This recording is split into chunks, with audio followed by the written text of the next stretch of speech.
Okay, lots of little plastic clips later, and here's our tank cover. Wanted to get a shot of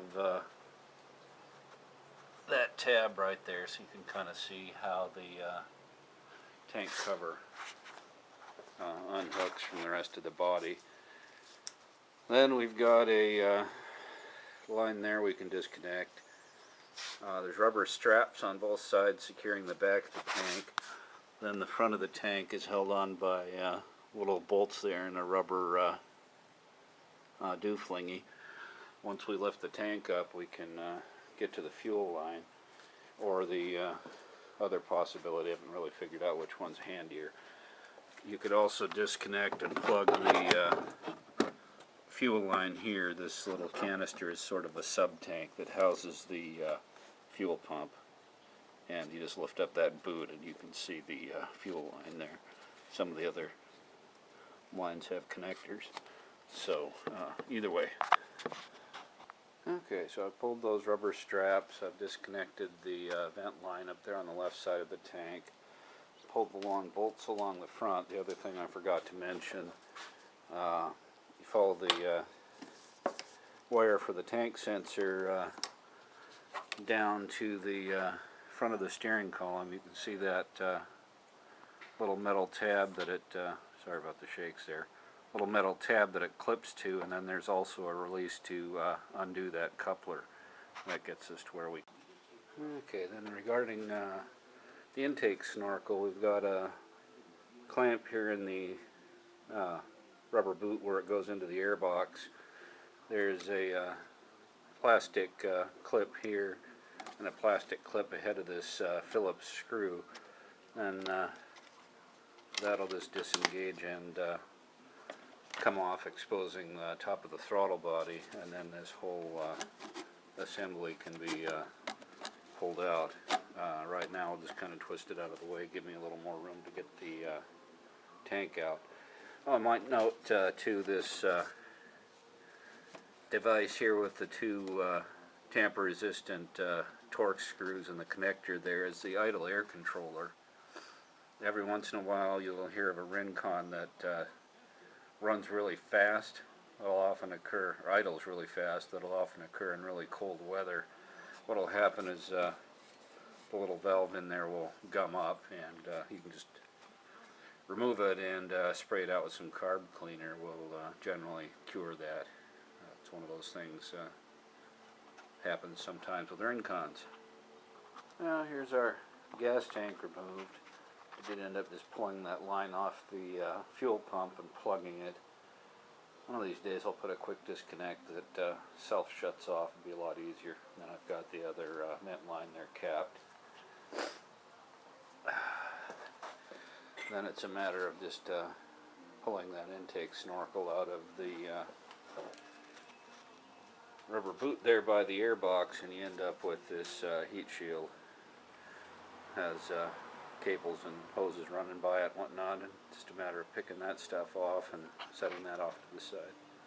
Okay, that heat shield clips into little brackets here on the frame with little tabs, and you kind of have to finagle the pressure line to the fuel injector and this coolant hose and throttle lines out of the way, and then we've got a couple of 8mm screws for the intake and exhaust valve access.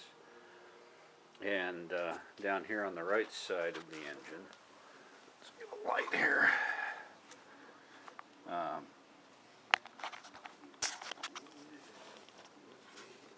Right there, that Allen screw cap you see, that's the inspection window to see the flywheel. And you've got the pull rope there. So what we need to do is remove the valve cover caps there on the top of the head, pull that inspection window, and then we'll turn the engine over slowly until you get a T through that window that indicates the pistons at top dead center. Might actually be sometimes easier to remove the spark plugs. You're not fighting compression, otherwise you can just turn it real slowly. Being 4-stroke, remember it'll be top dead center twice, once between the exhaust and intake strokes, where both the exhaust and intake valves will be slightly open during the overlap between those two phases. So in that case, both sets of rockers will be tight. The condition we needed in to check the valve clearance is top dead center between the compression and the power stroke. So we'll get the T in the window, we'll check the rocker arms. If they're tight, we know need to turn the engine one more rotation. If there's play in both rocker arms, then we know we've got it top dead center between compression and power stroke, which is where we need the crankshaft to be, or the camshaft to be rather, in order to check valve clearance. Okay, we went ahead and removed these valve inspection covers and also this plug from the engine, and leaves the engine head looking like this. And then went ahead and used the pull rope to turn the motor until you get a T in that window there. That plug is sealed by an O-ring that stays in the blocks. You want to check its condition. Then we're looking at 0.15 millimeter clearance spec for the intake and 0.33 millimeter for the exhaust. So basically you may want to bend a feeler gauge slightly, because you want the gauge to go in the same plane as the end of the valve stem. If you get it cocked one way or the other, you can't feel if you have the right amount of drag. And I've already kind of checked here. As these run, they can get loose from where on the cam, the end of the cam or the rocker arms. They can also get tight if the valve seat settles into the valve face a little bit. My intakes are just slightly tight, and the exhaust valves seem to be about right. So I'll take a screwdriver and a box wrench there and hold the adjuster in place with the screwdriver and loosen up the lock nut. Back it off just a touch and snug it back down. Double check and see if I've got nice light amount of drag running the feeler gauge through.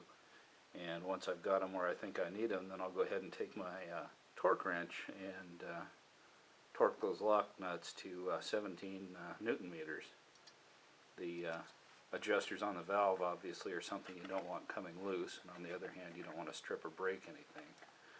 Then to button things up, I'll probably like to use a little blue Loctite on the bolts on the valve covers there to make sure they don't go anywhere, after of course checking to make sure the O-ring that seals them is in good shape. Okay, so here we are after a slight adjustment, just to kind of show if you get the feeler gauge in the gap there and lined up, it slips in there nicely, and you can kind of see and hopefully feel it has just a slight drag. And I've torqued the lock nuts down to the proper tightness, so it's time to button everything back up, put the gas tank on, hook the fuel line up, the gauge up, the vent line up, and put the bodywork back on. We'll put the air filter back together, and the last thing we have left to do is the brake system.